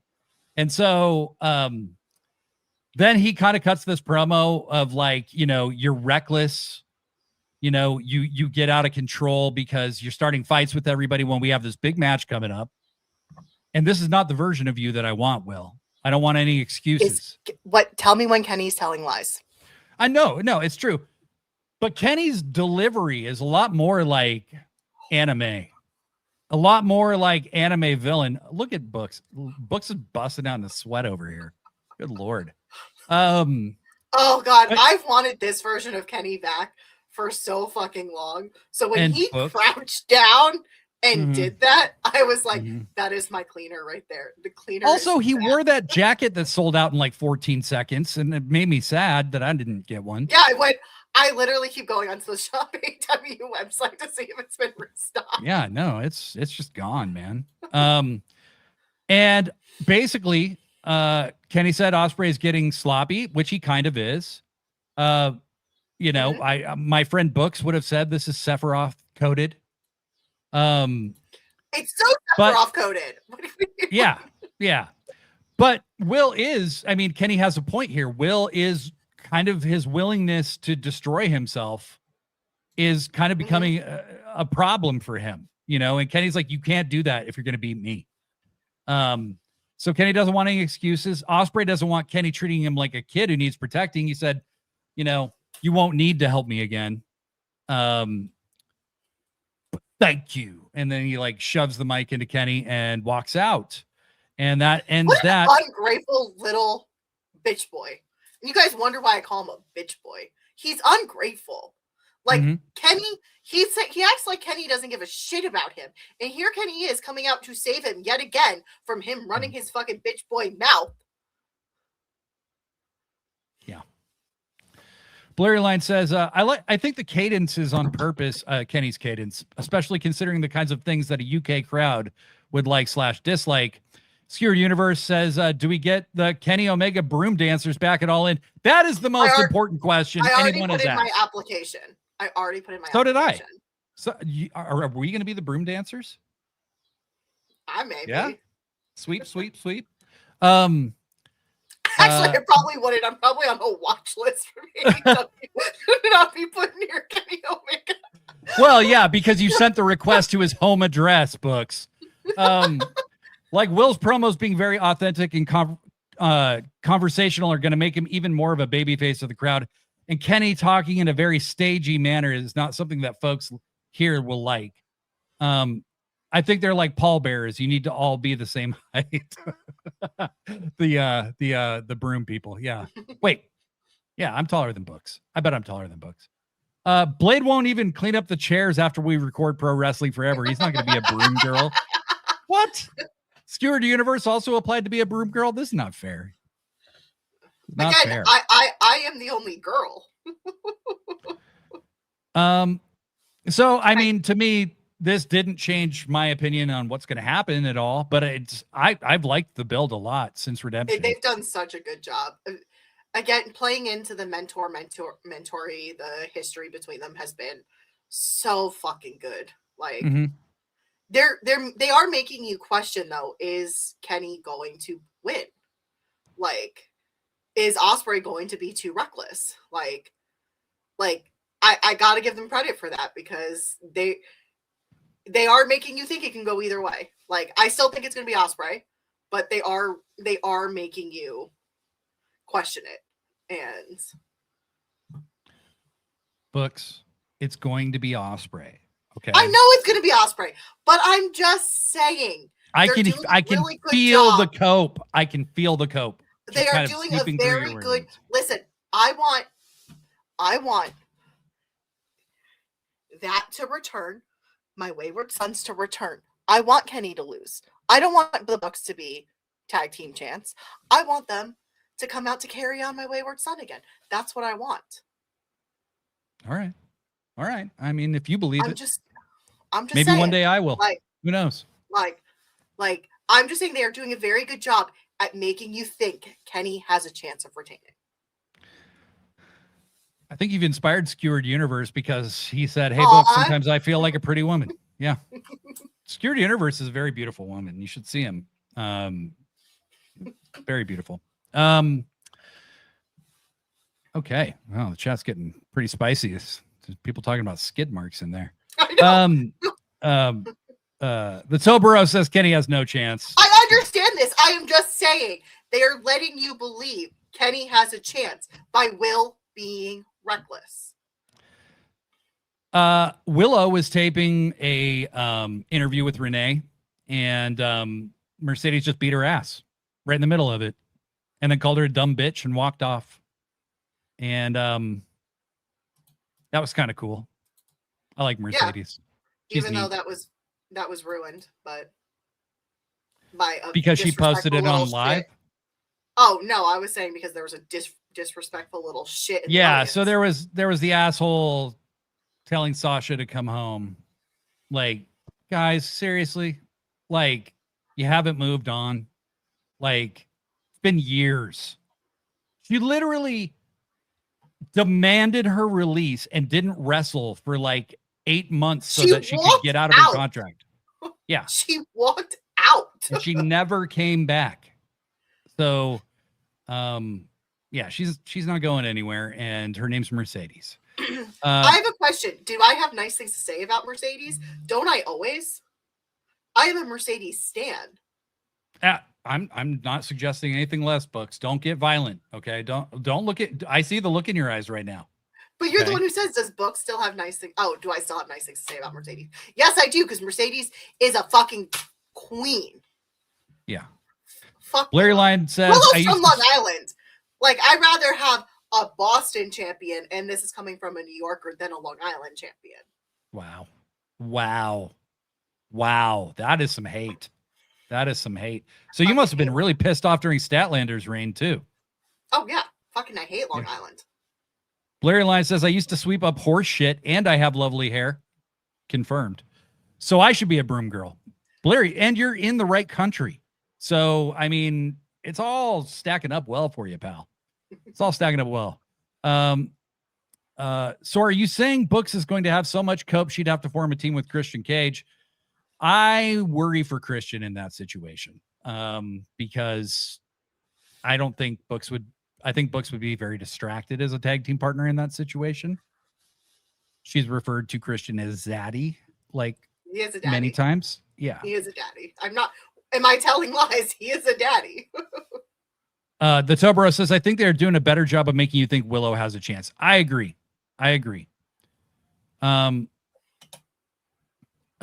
Skewered Universe, they asked for her to come home, but they called her every terrible thing you can think of while she was there, and worse after she left. I have it from a reliable source that was there that when she wrestles in the main event of Collision, those same people are flipping her off to her face and screaming at her. So yeah, it's great. Izzy Too Chill says, I'm ready for Tekla to come back. Izzy, I agree. Same. I miss my queen. I do feel like we're going to get Statlander and Persephone probably on the buy-in. I think so. I think that's where we're going. You know, it says, never trust someone who smiles all the time. Mama always said the devil comes with a smile. She's too Willow happy is the all the new time. MJF. She's You know too it says- happy. Yeah. Too Fat the happy. Cook says CEO. Yeah, I'm really not sure who's winning that match, and they have done a good job of like making me think there's at least a possibility that Willow's gonna win. I really want Mercedes to be champion because it'll piss so many people, little crybabies, off. I think they've done such a good job painting the picture that Willow gets under Mercedes' skin so much. Like the hatred of her is so strong that kind of like with Osprey, almost like it's almost distracting to her. Mhm. And I wonder if that's going to make a difference in the match. Like she's going to fuck up because she gets too caught up in the hatred of Willow. I wonder. I don't know. Let's see what else. MJF beat Nick Wayne and Speedball Mike Bailey. I have a question. What happened to Nick Wayne? I feel very gross for having thoughts about Nick Wayne and him being like, he came out and he was just like oozing like he's got aura. An aura. And I was like, when did Nick Wayne become hot? Like at the beginning of this year when he came back full time from his injury, because he had made a few appearances, but like when he came back, like there was something just totally different about him. He's put on some muscle, quite a bit actually. He's went from a little boy to a man all of a sudden. He's holding himself like a star, like a real deal star right now. I feel really gross because he's like what, 20? 20, yeah, he might be 20 or 21. Yeah. First, Matt Jackson is baby girl. Yes, Christian is daddy. How hard is that to understand? Nick Wayne is 21. The Tobero, does that mean you think Per Se leaves with the TBS title after the 4-way? I don't know. I wouldn't mind the TBS bouncing around a little bit just because Mercedes held it for so long that it's okay if it moves around and you give that rub to a few more people. I want Per Se to have it all. I'm all for belts moving around quicker. Yeah. AEW has had a very bad run of having belts on people way too long. Mm-hmm. So you're now being called a cradle robber and fucking Coog. I mean, it's grossing me out that I was just like, what happened to Nick Wayne? Like this cute little baby. Too Fat makes a good point. I'm afraid Nick is beating Bandido for the belt. Guess what, Too Fat? I want him to. Because Bandido needs to be liberated of the Ring of Honor title, just like Athena does. They need to just be done with those belts so that they can do something new. Yeah. You know, like, again, did you notice? They have a really bad habit of putting belts on people way too long. Did you notice that Bandido, for the first time in I don't know how long, he never did this when he was the tag team champion with Brody. He came out with just the trios title. He didn't have the Ring of Honor title with him. I want to see a guy like Nick Wayne, who I think would be fantastic as the champion. Mm-hmm. Like everything that you ever hoped for Sammy Guevara when you did like him, Nick Wayne actually is that. Like Nick Wayne is that. Nick Wayne is the new pillar. He is replacing Sammy Guevara. It just shows you how stacked AEW is for like the next 20 years. Like like the talent they have right now, if they just hold on to most of them, they're stacked. They're stacked. I mean, we're not even talking about guys like Takeshita. We're not even talking about Kyle Fletcher or, you know, Okada's got another 10 years, probably, you know? Okay. Skewered Universe. I just want to see the TBS and TNT titles defended on TV more often since they are essentially television titles. 100% agree with you, friend. 100%. I would love to see them defended on the correct channels. I think, you know, we were talking about this on Pro Wrestling Forever on Monday. Billy was in the chat talking about this, is that the TV titles, the TNT and the TBS title are TV titles, right? And I loved the TV title back in the day because they defended it every week. And they had a 15-minute time limit. And if you went to a draw, it was kind of like the champion won. Like it was kind of like a what do they call that? A challenge match of some type. Like if they beat you, they get a title shot. If you go to a draw, it's like the champion won, basically. The Tobro wants Kyrie to come in and beat Athena for the belt. I still think Kyrie and Tekla would be money. Yeah. I wouldn't put it past her showing up at some point because she's also hinting at it. So Oh, thank you. The Tubber, a proving ground match. Thank you. It's like a fancy way of saying non-title match. Professor Degree says Nick Wayne is a prodigy. Of course he's going to beat Bandido. It's a perfect person for Bandido to put over. He's ready for it. He's ready for it. Is he too chill? Says Nick Wayne will be the new leader of the Death Rider. Oh, yes, please. I'd be okay with Nick winning the belt from Bandido, says the Tobro.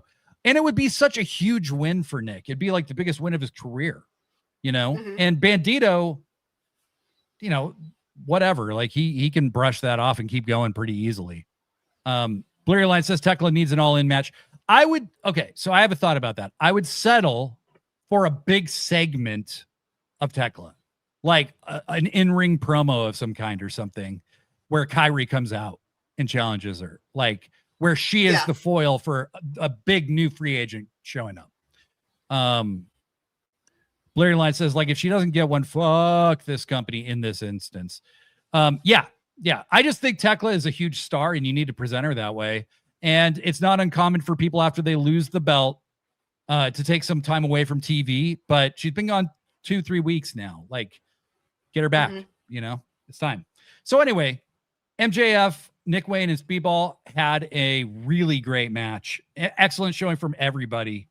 Blurry Line had brought up a point in a private chat that Speedball has really a case to make, low-key case for Wrestler of the Year. You know, he doesn't win all the time, but he's like the MVP of every match he's in. Like, he's fucking incredible. He's not had a bad match. No. Like, at all. Like, he's so good. Like, there is some crazy record that he holds with Meltzer. It was during WrestleMania weekend one year. He wrestled like 7 matches over the weekend and had 5 5-star matches in like 3 days. Like, that's insane. As much as I would love for Speedball to hold a belt, they don't need one. Like, being that good and not needing to hold a belt is very, very rare talent. Yeti Malone says, why do we want to ban Dido? Her collaboration with Eminem was these are the call, I'm wondering why. Too fat to cook. I want Speedball to win the gauntlet. I'd be good with it. Blurry Line, tell me a Speedball match where he wasn't the best performer in there and wasn't the one putting in the most effort. I mean, yeah, I don't think you can find one. So basically, you know, MJF, you know, plays this like a smart main event guy would. He waits for Speedball to land a killing blow on Nick Wayne. Then he throws Speedball out of the ring and fucking submits Nick Wayne. Nobody looks weak in this finish. Everybody looks great. And MJF is going to be number 2 in the Casino Gauntlet against Andrade. And I think those two, neither one of them is going to win the Gauntlet. I don't think so. Yeah, I don't know who I have winning right now. I don't know who you're going to have. We don't even know who all is going to be in it. Yeah, I don't know who you have. I don't know if we're going to get like a surprise entrance, like a return. Maybe Buddy Matthews returns. I think Buddy Matthews could very well return. Yes. I just maybe that one I can't.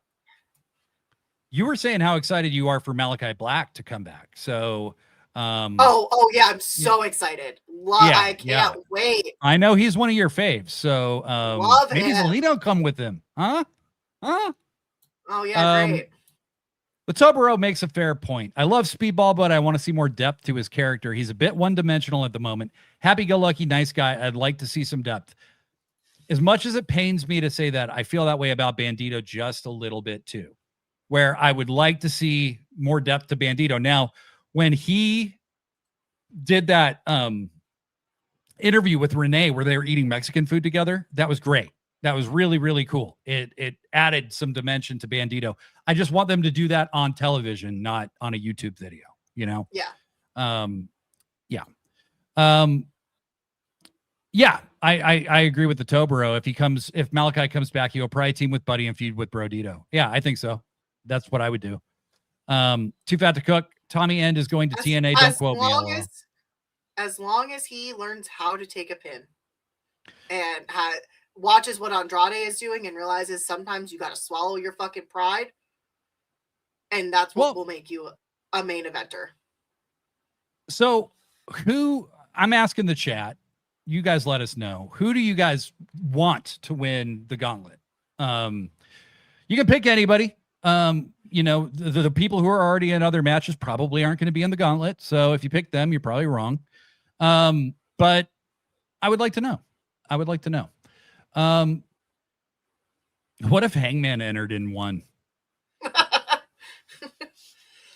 No, I mean, I also think keeping Hangman out of the main title scene right now is a smart idea. Like, they need to get new blood into the main event. Seeing Swerve and Hangman and all those guys in the ring together was like, wow. Like, this is a side story that doesn't even involve the world title. Like, yeah. And you have all that star power. You have Bandido, who they've invested so much in this year and last year. You have Brody, who they've invested a ton in. You have Trevor, who they've invested a ton in. You have Swerve, who they've invested a ton in. And it's not even like a main event program, but it's maybe the program that's the most exciting to a lot of people. So you got that happening over the trios titles. That's wild. That is crazy. Blurry Line makes a fair point. Andrade, I just think you strike while he's at his hottest. I mean, yeah, I can see that. I can see that. Like to see.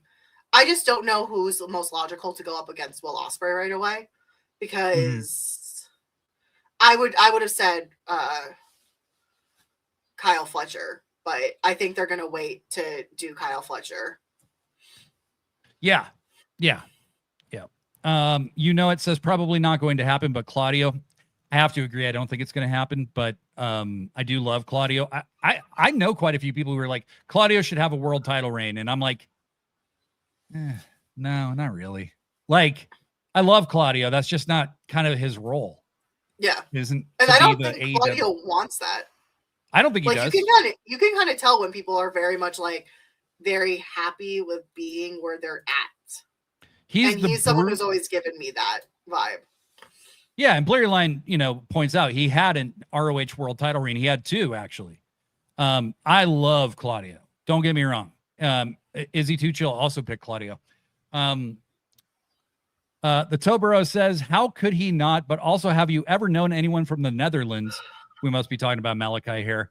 The few people I've worked with from there have had very clear ideas of what they want to do, and they're not the easiest to get to compromise. That's interesting. Okay. The Tobero also adds, whoever wins isn't going to beat Billiam. He will hold it for a while. Whoever it is has to be someone who can showcase him. Yeah. So, I mean, I hope it's not MJF. That's all. Because I could see MJF being a challenger for Will and losing. Like, I don't think he would beat Will, but I could see him being pretty quick behind who, I could see MJF challenging the champion. Blurry Line, I think that's a good world title reign for him. Yeah, I think Claudio as ROH champion was great.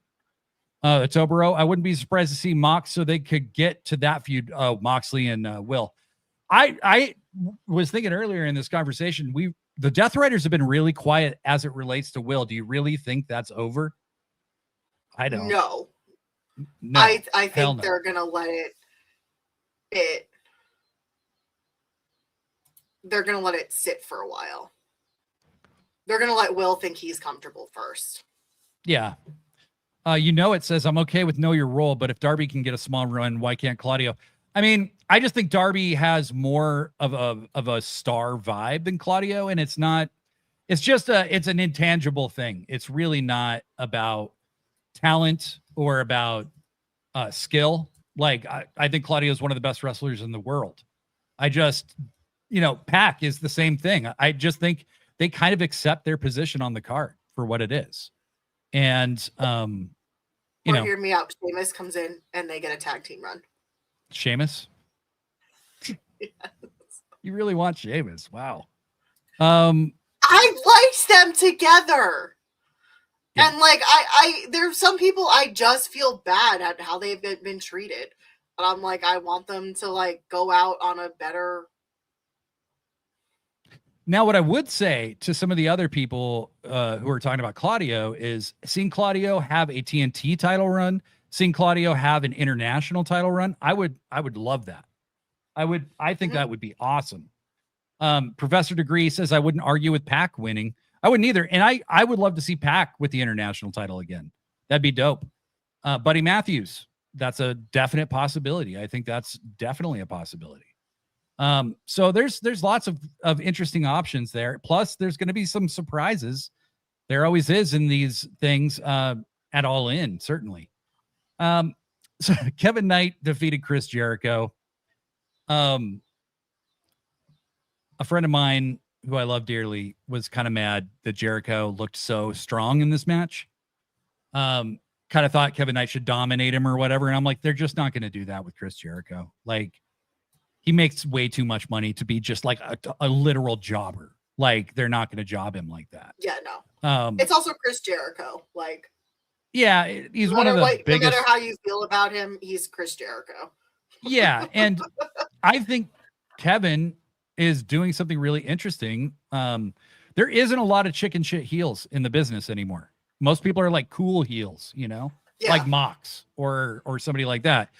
Where they're badasses, so you cheer them even though they're heels. Eddie was getting a lot of cheers when he was a heel. I think that's why they turned him babyface. But Kevin Knight is trying to get booed, and I knew he was going to win. I'm like, there's no fucking way you have him have that match with Kenny at Redemption and then lose to Chris Jericho on a Dynamite. Like, no, that's not happening. So my buddy was kind of pissed that Kevin needed Don Callis to help him win. And I'm like, but to me, that's just his character. You know what I mean? Yeah. Like he's a shitty heel. And we had a broader conversation about that we'll have to have on the show sometime. But I didn't have any problem with this match at all. I thought Kevin was going to win. He tied Darby's record of most title defenses of the TNT title. Maybe he has to catch Fletcher still, but he's close. Professor Degree makes a very good point. The thing about pro wrestlers is that the older and more broken down they get, the more powerful they become. Yeah, it's that old man strength. Because like Sting was undefeated. But yeah, once you become a legend, you barely ever lose. Professor Degree, it doesn't make sense, but it's true. Michael Oku in the gauntlet would be great. Yes, Michael Oku takes the scariest bumps of anybody I've ever seen. He's just, aside from Darby. So Kevin Knight wins. Darby calls him out. They're going to have, for the TNT Championship at Wembley, a Falls Count Anywhere match. I think that Kevin needs to win clean. Yes. Because not only is he beating Darby, he's beating a very recently world champion. Mm-hmm. And that's Knight's clearly one. Yeah, and they love Kevin Knight. Like Tony obviously loves Kevin Knight. So I think Kevin is absolutely. I would like to see Kevin get the win in that match. Darby's one of those dudes. Like he's made. He's set. He's a star no matter what he does. Darby doesn't need he doesn't need the wins like that. Kevin Knight needs a clean win. Kevin is another pillar.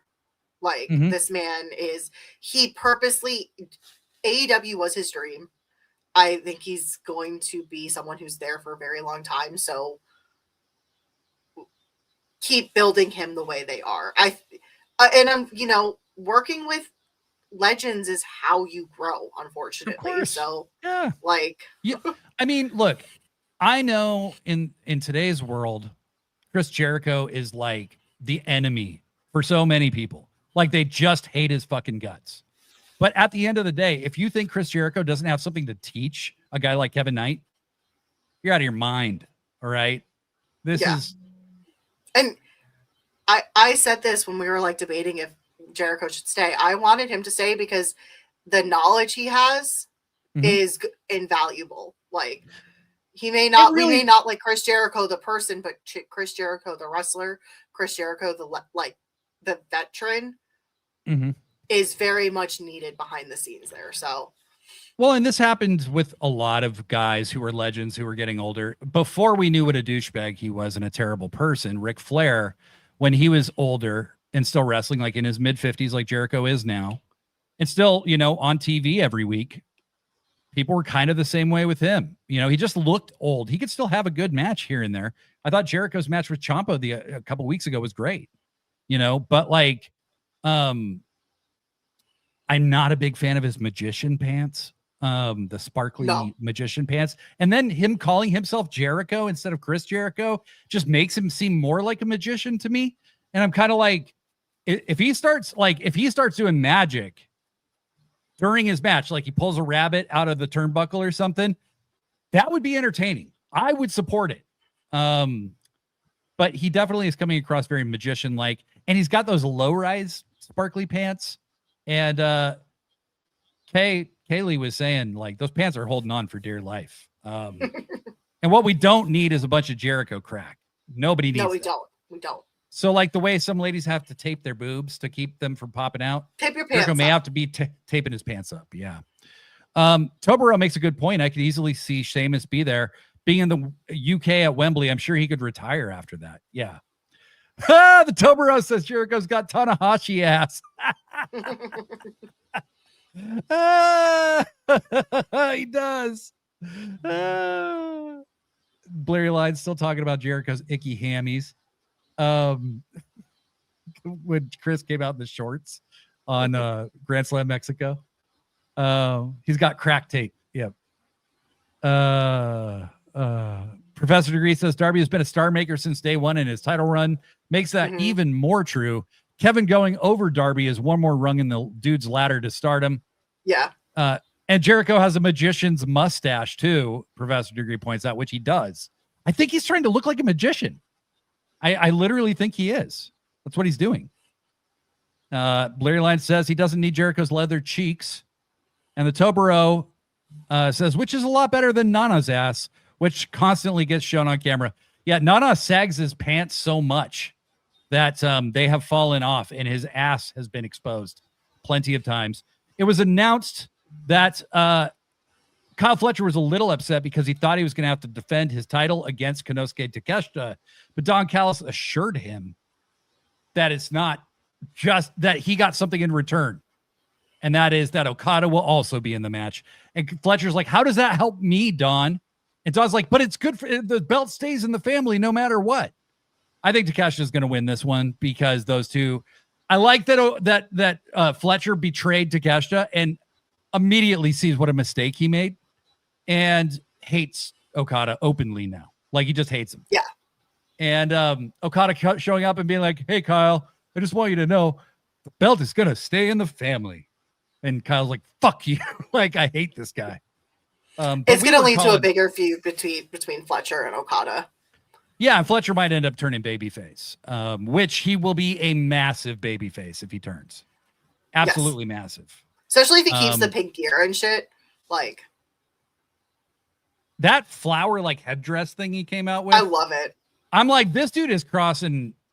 He's just gender bending like everything at his heart's desire. And I think that is so fucking cool. This is a dude who is extremely secure in himself. And I think that's really probably very inspiring for a lot of people out there. Yeah. Blair Line makes a very good point. He always called himself the wizard, Chris Jericho. I'm a wizard. So yeah, him dressing like a magician makes a lot of sense. And Tobero says, I really want to get to Fletcher being his own guy. He doesn't need Don anymore. He just doesn't. No, he doesn't. Especially because we know this is also going to lead to Will Ospreay versus Kyle Fletcher. Like, I think Will needs a step back away from the Don Callis family as well. Like, yeah. Okay. So real quick, women's division stuff. Chris Statlander beat Viva Van. I was really happy to see Viva get a match on Dynamite.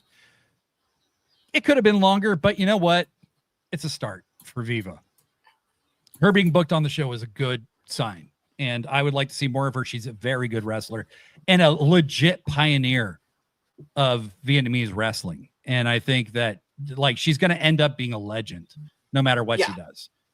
If you ever want to hear the story of Southeast Asian wrestling, it only started about 15 years ago, 10 years ago. I interviewed with my buddy Justin, Jake De Leon, who's from the Philippines. And he told us how they learned how to wrestle. And you wouldn't believe it. So go back into the Sit Down, Shut Up, Mark Out archives and listen to that interview because it's crazy. It is a crazy story. But Viva Van was most certainly a part of that as well. So very, very cool stuff. Chris Jericho just made a documentary about Southeast Asian wrestling and how it came to be. So check that out as well. I think that's really cool that he produced that. And then Maya World and Thunder Rosa beat Hikaru Shida and Persephone. Very fun match. I love the continued integration of CMLL talent into AEW. Like it's just a holistic thing. And they just do it like it's not even that big a deal anymore. I love seeing Persephone on my screen. I want whatever Tony will give her, give it to her. Just give it to her. Like, give her a bunch of money, sign her to a long, long deal, and build this division with, like, she's one of your biggest stars. You know what I mean? Like, Persephone is the shit. Also, there was a promo afterwards where Shida was cutting a promo and really mad that she got pinned, and Persephone was openly mocking her behind her back. I think Persephone being the more evil one of the two is great. It's very funny. Yes, I love it. Yeah. So I would really like to see more of Persephone. I would love to see. I'm really excited for the 4-way at the show this next week here. Stat, Shida, Maya World, and Persephone. Would love to see. I mean, if they do a title change, like in Persephone were to win, I wouldn't be upset at all.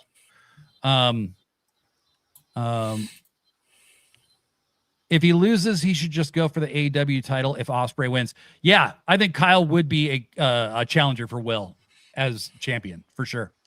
I really like that we kind of have this seamless segment between a women's match, an in-ring promo, and another women's match. Yeah. Well, and Persephone and Shida coming out while Stat was still in the ring. That was a nice touch. Like, Tony's finally using his brain again. Starting to. You know, I would still like more, but I appreciate would love more, but you know, he's trying.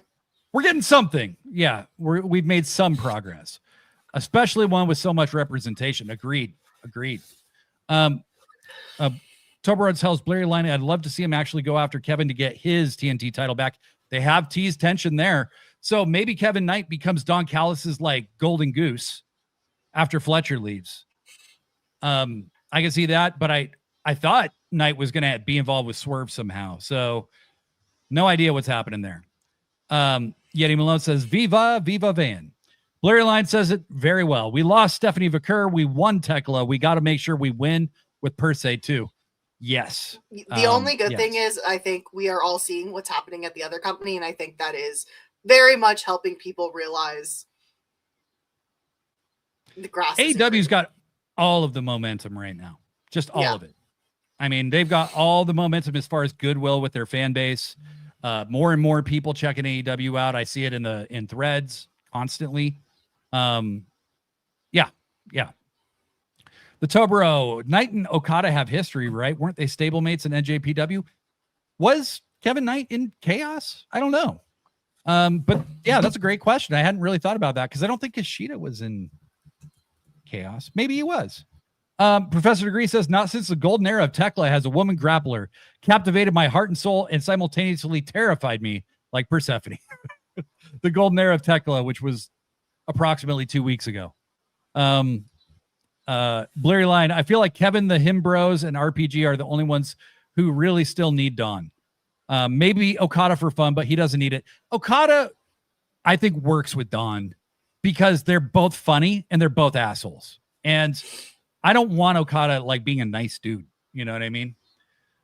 So Books, we got to wrap this up. But yeah, I do got to say, I think MJF and Andrade are headed for a singles feud proper after this. And I think I would be surprised if MJF did not put Andrade over clean. I think he probably will. And maybe take a break. I think go on that honeymoon. Yeah. Yeah. I mean, Alicia Toots posting pictures from Europe, you know, so no idea what's going on there. Swerve, Kofi, and Creed.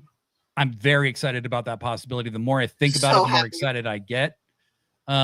You're so excited, you're starting to yawn. And I'm so excited that I told you the nap made me tired. I know. You had a coffee, for God's sake. Okay, but I don't think I worked next to a Starbucks in high school, which meant that at 3:00 I went and got a coffee, and then I went again at 7, and then I got one before closing so I could go home and do my homework. So when I say I've had a coffee addiction since I was 16, this does the bare minimum. Like, people are like, oh my God, there's 200 milligrams of caffeine. So they're like, oh, you don't get palpitations? No. It keeps me awake for about an hour. It says hair plugs are very time consuming. Yeah. So yeah, Max may need some time. But Books, I'm very excited for Jobber Underground. It is very close to having its website published. I want you all to see the cool merch we're going to be having for you. And this sit down, shut up, mark out shirt is part of it. And we will also have a Patreon up soon. We're shooting to be launched next week if we can be. But we will keep you updated as that comes to pass. But very excited for the new venture to be up and running. And so make sure you go to Jobber Underground on Threads, on Instagram, and Blue Sky. Give us a follow there. Mean a lot to us. It's a big help because it's kind of a zombie account right now. We got about 100 followers on Threads. We have almost no followers on Blue Sky and like 0 followers on Instagram because I don't even think I put a bio on Instagram yet. But please give us a follow over there because it is a legit account. And I'm very excited to share that with you. But until next time, I'm Blade Daily. And I'm Bugs. Pro wrestling forever. All right. Sweet. No, that was fun. That was fun. I'm not. I'm just gonna get no. The headache I get from it. You can't. I will never. Yeah. If I don't have caffeine by like no. If I don't have caffeine by like noon, like I'm miserable. I'm just miserable. I'm also nasty. Like caffeine is the most addictive drug and is somehow the most legal addictive drug. But yeah, no. I've accepted it about myself. I love the taste of coffee. I love the taste of energy drinks. I loved energy drinks until I had 2 big Red Bulls like in a morning, and then I had a seizure, and then I've never had one since. Yeah, see, I think because I do like the dirty versions, like I put creamer and stuff in them. Yeah. But like I also won't have more caffeine again the rest of the day. So yeah. It says, gave you all a sub. Thank you very much. If you guys wouldn't mind subscribing to our channel, it is a big help. YouTube, as we're pushing to get to where we could monetize what we do, YouTube just changed all of the metrics you have to hit and made them way harder to hit. So thanks to them for that. So we're a long way from it. We need all the help we can get. So thank you very much. The Jason Voorhees, hello. Daybreak with Swerve is fire. I would have Swerve bring them out. No words. Last Dynamite before All In, then go off the air. Like they just come out, the crowd pops, and the show fades. That would be good. That would be good. Yeah, because you don't want to give away almost anything before people pay for it, I think. Otherwise, you have to make it really obvious that they're going to be at All In. But they did that with Punk. I mean, nobody tuned into that Rampage thinking they were just watching Rampage.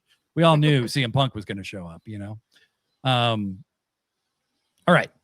Well, everybody, we love you. Big love. Thank you all for your support. I'm going to go watch some CMLL while I wait for I'm going to go get dinner. Books and me to upload our shit. And then I'm going to mix this podcast, spend all night doing that. And then I'll be exhausted tomorrow. So, hey, Tobero, aren't we going to get Demand versus Hangdito? I think that'll probably happen next week on Dynamite, because I know the Lethal Twist was wrestling Hangdito on Collision, and I don't think it's a spoiler. Hangdito probably gonna win that one. Daybreak will interrupt it. Oh, that would be good. Okay, you guys stop saying interesting things because we got to go. So goodbye.